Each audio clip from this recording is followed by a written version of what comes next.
अस्सलाम वालेकुम नाज़रीन, उम्मीद है आप लोग खैरियत से होंगे। अक्सर और बेशतर हम अपनी ज़िंदगियों में कुछ प्रैक्टिसेस करते हैं, उनमें से एक ये है कि अगर किसी सुराख के अंदर हाथ डालना मतलूब हो तो पहले ये जानने की कोशिश की जाती है कि कहीं अंदर कोई मूज़ी जानवर मौजूद तो नहीं, कोई कीड़ा मौजूद तो नहीं है कि बंदा अंदर हाथ डाले तो मुबादा कि वो अ, काट ले और हाथ ज़ख्मी हो जाए या कोई नुकसान हो जाए। तो इस मकसद के लिए किया क्या जाता है कि जी मिट्टी का तेल लिया जाता है और उस सुराख के अंदर डाल दिया जाता है, या पंजाबी में सुराख को खुड कहा जाता है। तो उस खुड के अंदर मिट्टी का तेल डाल दिया जाए, जिसके नतीजे में अंदर जो भी जानवर मौजूद होता है या होते हैं वो कहते हैं ना फड़क के बाहर आ जाते हैं।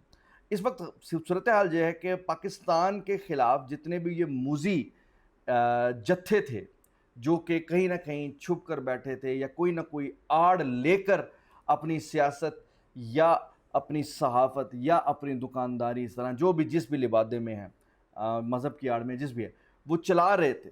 तो इस वक्त ऐसा लगता है कि इस खुड के अंदर, जो खुड के अंदर मौजूद मूज़ी पाकिस्तान के ख़िलाफ़ जत्थे थे, अब कोई ऐसा केमिकल या मिट्टी का तेल डाल दिया कि वो सारे बाहर आ गए।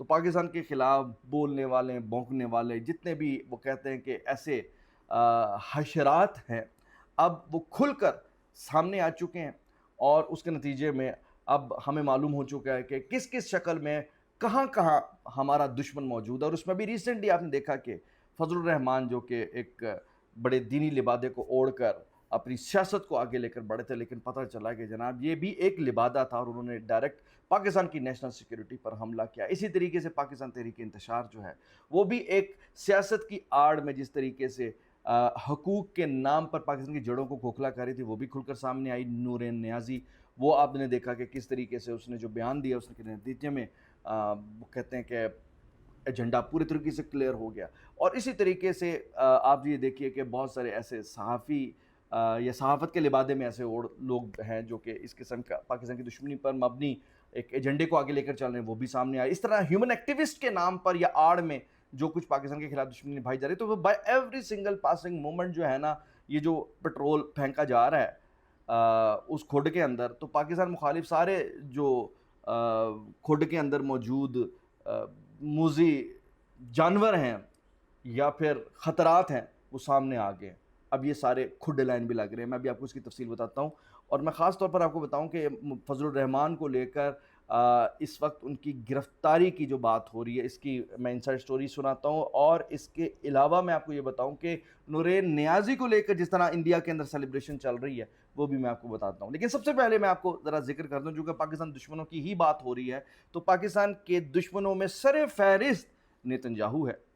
अब नेतन्याहू जो कि एक इसराइल के प्राइम मिनिस्टर है, एक वॉर क्रिमिनल है और दुनिया के अंदर नोटोरियस फिगर के तौर पर जाना जाता है, उसकी गिरफ्तारी को लेकर एक प्लान आउट स्टार्ट हो गया है। और वो प्लान आउट स्टार्ट हुआ है जनाब न्यूयॉर्क के अंदर। न्यूयॉर्क में चूँकि उसने विज़िट करना है, तो इस लिहाज से अब जो वहाँ के मेयर हैं ममदानी साहब, उन्होंने कानूनी मुशावरे शुरू कर दिए। उन्होंने कहा कि ये एक मूज़ी मर्ज़ है और एक मूज़ी जानवर है, एक इंसानियत दुश्मन है, तो लिहाजा इसका दुनिया बाहर काम नहीं है, बल्कि इसका जगह जेल के अंदर है। तो लिहाजा उसकी गिरफ्तारी को लेकर वो प्लान आउट कर रहे हैं। और मज़ेदार बात यहाँ पर यह है कि इस राक्षस की गिरफ्तारी के लिए खुद इसराइल के अंदर भी वहाँ की जो सियासी जो भी निज़ाम है, क्योंकि उस पर बड़े संगीन नोयत के जो इल्ज़ामात चल रहे हैं वो तकरीबन साबित हो चुके हैं और आज ये चीज़ क्लियर हो चुकी है कि ये सिर्फ अपनी पोजीशन का और इस जंग का नाजायज़ फ़ायदा उठा रहा है, या जंग को मुसल्लत इसीलिए करके रखा हुआ है कि खुद गिरफ्तारी से बच जाए। तो ये पाकिस्तान का वो दुश्मन है जिसके नीचे ये सारी कौंपलें फूटती दिखाई देती हैं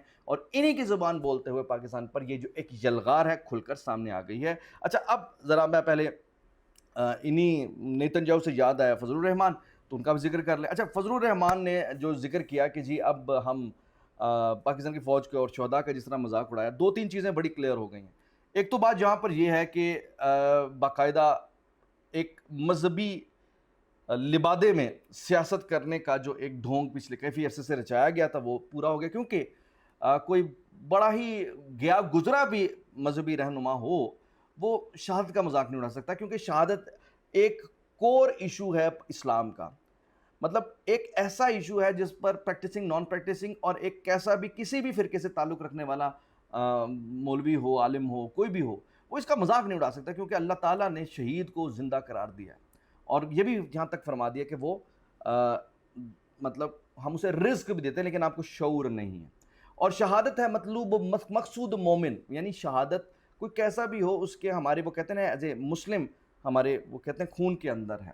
تو اس لحاظ سے ایک شہادت کو جب ٹارگٹ کر دیا نا تو it is very loud and clear کہ بھائی یہاں رانگ نمبر ہے. یہ اس کا مطلب ہے کہ نہ بھائی یہ مولوی نہیں ہو سکتا، عالم نہیں ہو سکتا، عالم دین نہیں ہو سکتا، مولانا نہیں ہو سکتا. یہ فضل الرحمان اور فضل الڈیزل جو ہے نا بھائی یہ اب چیزیں اور یہی وجہ کہ لوگ بہت زیادہ غصے میں. اب یہ غصہ دو آتشہ تب ہو جاتا ہے جب کہا جاتا ہے جی ایچ کیو کے سامنے دھرنا دینے کے لیے پلان آؤٹ کرنا ہے. اور انہوں نے کہا وڑ کے بکھاؤ، پنڈی وڑ کے بکھاؤ تھوڑی ایسی تیسی. اب ان کی گرفتاری جو ہے نا ریاست کے لیے ایک ٹیسٹ کیس بن گیا اور لوگوں کو بہت زیادہ اس پر اب پرابلم ہے. لوگ ٹالریٹ ہی نہیں کر پا رہے. کیوں؟ ڈائریکٹ پاکستان کی نیشنل سیکیورٹی کو تھریٹ کیا گیا، 25 کروڑ کی عوام کو تھریٹ کرتے ہوئے ایک داؤ پر لگایا گیا. اور اب وہ سارے ریاست پر ٹک ٹکی باندھ کر بیٹھے ہیں اور ریاست کے پاس اب کوئی چوائس نہیں ہے. دوسرے لفظوں میں کہہ سکتے ہیں ہمارے سارے ادارے بھی پھنسے پڑے ہیں کہ کیا کریں. انہیں کرنا پڑے گا کسی بھی صورت، کیونکہ اتنی بڑی جو کامیابی پاکستان نے سمیٹی ہے، عالمی وہ کہتے ہیں کہ جو کردار ادا کیا ہے، تو یہ صرف پاکستان تک نہیں پوری دنیا تک یہ معاملہ چلا گیا. یعنی دنیا پوری جس طرح ٹک ٹکی باندھ کر بیٹھی تھی نا کہ تیسری عالمی جنگ شروع ہونے لگ رہی ہے، ایران اور امریکہ میں سال سے پاکستان کروا رہا ہے. اب ساری دنیا ہی یہ دیکھ رہی ہے کہ یہ کون سا ملک ہے جس نے بین المرصوص لڑی اور دنیا کو ایک زبردست عالمی جنگ سے بچایا. جو بھی ہے مطلب جو بھی پاکستان کی strategy, war strategy, political strategy, diplomatic strategy دنیا کے اندر ایگزامپلس کے طور پر پیش کی جا رہی تھی. تو ناؤ دنیا بھی اس چیز پر انتظار کر کے ایسے کر کے بیٹھے ویکھنے ان کی کر دے، ویکھنے ان کی کر دے، اگلی کی چال کی ہوندی. لائک تو پاکستان کی اس وقت موجودہ حکومت کی اور ریاستی اداروں کی پوزیشن یہ ہے کہ وہ آگے بڑھیں گے پاکستان کی اس قومی سلامتی پر حملہ آوروں کو اور تھریٹس کو جب تک ایڈریس نہیں کریں گے تب تک جو ہم نے اپنا ایک وہ کیا ہے نا، اپنا ایک معیار بنایا ہے، اپنی جو ایک پوزیشن حاصل کی جو عزت، تو اس مومنٹم کو قائم رکھنے کے لیے ضروری ہو گیا کہ مولانا صاحب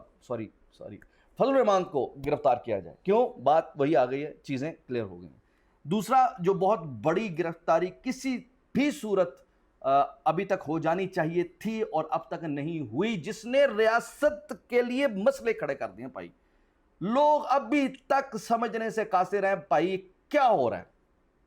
وہ ہے جی نورین نیازی، وہ نورین نیازی جو ثانیہ 9 مئی موجود تھی کور کمانڈر ہاؤس کے باہر جب آگ لگائی جا رہی تھی. پاکستان پر جب حملے کیے اس میں یہ تینوں بہنیں موقع پر موجود تھیں، جس موقع پر کچھ معصوم لوگ جو ان کے بہکاوے پر آ کر بیٹھے، مطلب آئی واشی ہم اسے کہیں گے کہ انہیں فوجی عدالتوں سے سزائیں ہوگی. فوجی عدالتوں سے اگر کسی کو سزا ہونی چاہیے تھی سب سے پہلے نورین نیازی اور جو علیمہ خان اور ٹائپ اس قسم کے لوگ ہیں ان کی ہونی چاہیے تھی.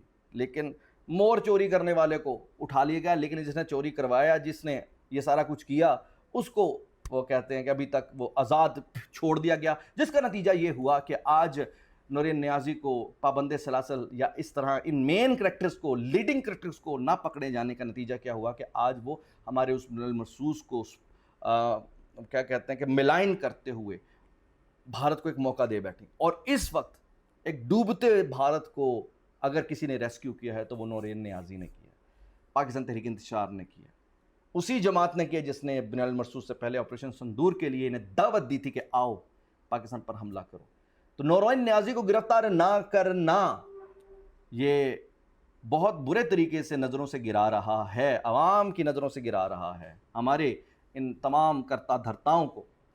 بھائی یہ ممکن نہیں ہو رہا، سمجھ نہیں آ رہی، ہضم نہیں ہو رہا کیا ہو رہا ہے، کون ہے پیچھے جو ایک بھارت، اسرائیل اور عالمی طاقتوں کو تو آپ بڑے زبردست طریقے سے گرا دیتے ہیں، ہرا دیتے ہیں، لیکن جہاں پاکستان کی سلامتی کو داؤ پر لگانے والے پاکستان کے اندر کے یہ ہرکارے لونڈا لپاڑے جو ہیں آج، جو کہ بھارت کو ریسکیو کرتے ہوئے پورے انڈیا کے اندر اسی خاتون کے بیان کو بنیاد بنا کر یہ پریپوگنڈا کیا جا رہا ہے اور بتایا جا رہا ہے کہ دیکھا پاکستان کے اندر سے گواہی آ گئی ہے کہ ہم نے چھوڑ دیا، انہیں فکس کر دینا تھا بھارت نے، میچ فکس تھا، ورنہ فکس کر دینا تھا بھارت نے.